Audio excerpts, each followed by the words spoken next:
అమ్మ దాదాపుగా చేనేత కార్మికుల గురించి లోకేష్ గారు ఆయన గెలవక ముందు కూడా 2019 నుంచి 24 వరకు మీ నియోజకవర్గాల్లో తిరిగినప్పుడు గానీ, మీ కష్టాలు ఆయన ప్రత్యక్షంగా చూసినప్పుడు గానీ, ఇలా గుంటల్లోకి నీళ్లొచ్చేసి మీరు పడ్డ ఇబ్బందులప్పుడు గానీ, ఆయన హామీ ఇచ్చారు 200 యూనిట్ల వరకు నేను ఉచితం చేస్తానమ్మా. అలాగే చేనేతను అభివృద్ధి చేసే బాధ్యత నాదని చెప్పి ఆయన తీసుకున్న దగ్గర నుంచి దేశవ్యాప్తంగా ఆయన ఎక్కడికెళ్ళినా కూడా ఈ చేనేతని ప్రమోట్ చేస్తున్నారు. అందరికీ చీరలని లేకపోతే శాల్వాలని ఇవన్నీ కూడా ఎలా ఉందమ్మా ఆయన పనితీరు ఎలా ఉందంటారు? బాగానే ఉందండి. ఇప్పుడు వచ్చాక కొద్దిగా నీళ్ళు వచ్చినప్పుడు హ్మ్. చూశారు అందరూ వచ్చి అవును. చూశారు. టాంగానే డబ్బులు వేశారు. ఒక ఆర్థిక కొద్దిగా అయ్యో సాయం కూడా. చేశారు. అవును. బాగానే ఉంది. హ్మ్. కాస్త మాకు ఈ ఇళ్ల స్థలాలు కూడా వస్తే కొద్దిగా హ్మ్.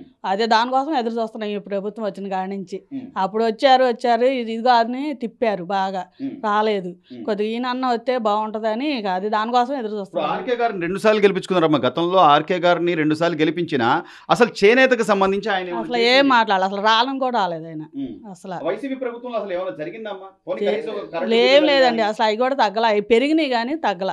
ఏదో నేతన్న హస్తం అని కొంతమందికి అవి వచ్చింది అన్నారు. వేసారు కానీ ఇక దానివల్ల ప్రయోజనం అనేది ఇవన్నీ పెంచేశారు కండి. హ్మ్. ఇవన్నీ పెంచేశారుగా. అవును. కరెంటు బిల్లులు కరెంటు బిల్లులు పెంచారు. పెంచారు, వస్తువులు పెంచారు, నూనె బయటలు ఎంత అండి, హ్మ్. ఎంత బాగా పెంచారు. హ్మ్. గారు ఈ 200 యూనిట్లు ఉచితం చేయడం ద్వారా దాదాపు 1000 రూపాయల వరకు కరెంటు బిల్లు తగ్గిద్ది. తగ్గింది. మాకైతే మామూలుగా రావట్లేదండి.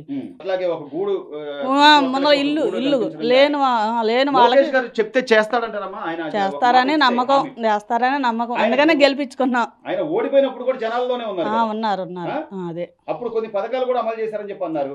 ఆ చేశారు. వాటిని- లేదుగా రాటాలు అవన్నీ బాగానే ఇచ్చారు. ఉమ్, చేశారు బాగానే. రావడం కూడా ఆయన ఇచ్చిందే. అవును. ఆ. ఉమ్. ఆయన ఆయన చెప్పంగానే యువకుడిగా- పాపం. ఉమ్, యువకుడిగా అందులో ఆ. ఇప్పుడు మీకు మంత్రిగా కూడా ఉన్నాడు. అవును, ఆయన మీ నియోజకవర్గ ఎమ్మెల్యే ఖచ్చితంగా మీకు ఇంకా అభివృద్ధి ఉంటుంది చెయ్యాలనే మేము మా కోరిక కూడా. ఉమ్. ముందల స్థలాల గురించి మాకు పోరాటం. ఉమ్, ఇది ఈ ఊరు మొత్తం ఆగింది కాబట్టి దాని గురించి మాకు ఇల్లు లేదు. ముందల ఉమ్. ఇల్లు లేదు వల్ల ఎన్నిసార్లు తిరిగాము. అసలు ఎంత వస్తుందమ్మా ఆదాయం సుమారుగా మీకు అసలు ఇది 2500 వస్తుందండి. 4-5 చీరలు వేస్తే. 5 చీరలు వేస్తే. అది వారం వల్ల నెయ్యాలి. ఉమ్. సో కష్టమే కష్టమే లెక్కల కష్టం. మీద మరి లెక్కల కష్టం మీద ఇవన్నీ నడుకుంటా రావాలి. అవును. కొద్ది మీ కష్టాన్ని వస్తువులు అప్పుడు కానీ చూసారమ్మా? తగ్గిస్తే లోకేష్ గారు ప్రతి ఇంటికి వచ్చి చూసేవాడు. చూశారు గమనించారా మీరు? గమనించారు కానీ ఉమ్. అది దానివల్ల ఇక కొద్దిగా ఈ కరెంట్ ఇవన్నీ కొద్దిగా తగ్గించుకుంటే ఇంకా చాలా బాగుంటుంది. అది రైట్. ఆయన పనితీరు అయితే బాగానే ఉంది. బాగానే ఉందండి. అమ్మ లోకేష్ గారు మీ ఎమ్మెల్యేగా ఇక్కడ మంగళగిరిలో గెలిచిన తర్వాత ఆయన ప్రతిదీ కూడా నియోజకవర్గంలో ఈ నియోజకవర్గంలో ఎస్పెషల్లీ చేనేతదారులు ఎక్కువ వాళ్ళు పడే కష్టం కానీ వాళ్ళ చేతుల కష్టం కానీ చూశారు ఆయన ప్రత్యక్షంగా. ఆయన పాదయాత్ర అప్పుడు ఇచ్చిన హామీ ప్రకారం 200 యూనిట్లు ఈ రోజున మీకు ఉచితం చేశారు. దానివల్ల మీకు 1000 రూపాయల పైనే కరెంటు బిల్లు కూడా ఆదా అయ్యే పరిస్థితి.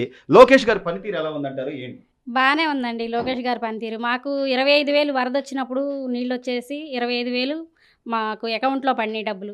50 కేజీలు బియ్యం ఇచ్చారు. అలా సరుకులు కూడా ఇచ్చారు. బాగానే ఉంది.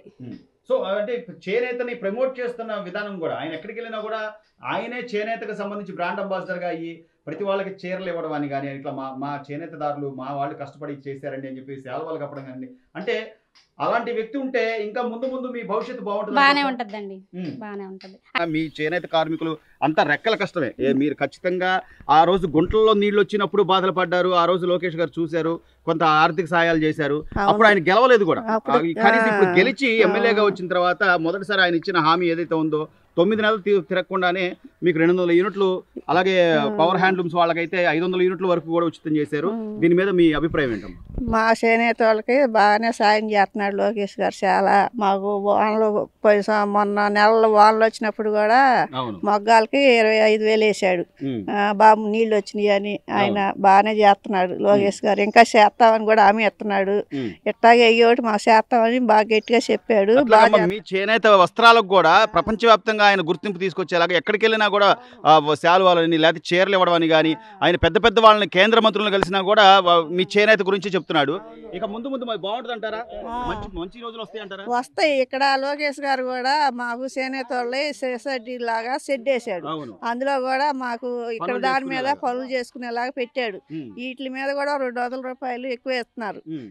బాగానే చేస్తున్నారు. చీరలు అవి కూడా నేసుకుంటే ఇంటికి కూడా ఇస్తామని చెబుతున్నారు. కానీ మాకే ఆడికెళ్ళి తెచ్చుకోవడానికి కుదరక వెళ్ళలేదు.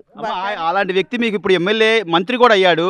ఇంకా ముందు ముందు మీ నియోజకవర్గం మీ మంగళగిరి ఇంకా బాగుంటది. మీ చేనేత కార్మికులు మంచి రోజులు వస్తాయి అనుకోవచ్చా? వస్తాయి. ఆమె కూడా చేనేత చీరలు కట్టుకొచ్చి మా అవి బాగా డెవలప్ చేస్తారని మాట కూడా ఇచ్చింది. బ్రాహ్మణి గారు వచ్చి అక్కడ మీటింగ్ పెట్టింది, వెళ్ళాను, అవును. బాగా చెప్పింది, బాగుంది. సో చెప్పిన మాట ఇది ప్రకారం ఇద్దరు చేస్తున్నారంటారా? మన ఎమ్మెల్యే గారు కానీ బాగా లేకపోతే ఆయన? చేస్తాడు. ఆమె ఎత్తున్నాడు కాబట్టి చేస్తున్నాడు, ఇంకా చేస్తాడు. గతంలో ఎలా ఉండేదమ్మా వైసీపీ ఉన్నప్పుడు? కేవలం కనీసం కరెంటు బిల్లుల గురించి కానీ లేదా మీ కష్టాలు కానీ మీ గుంటల్లోకి నీళ్లు వచ్చేసి ఇబ్బందులు పడుతున్నప్పుడు కానీ ఏమైనా వచ్చిన దాఖలాలు ఏమైనా ఉన్నాయా? అప్పుడు మనకి అంతగా లేదులే, ఏదో 24,000 వేసాడు కానీ అక్కడక్కడ వేసాడు.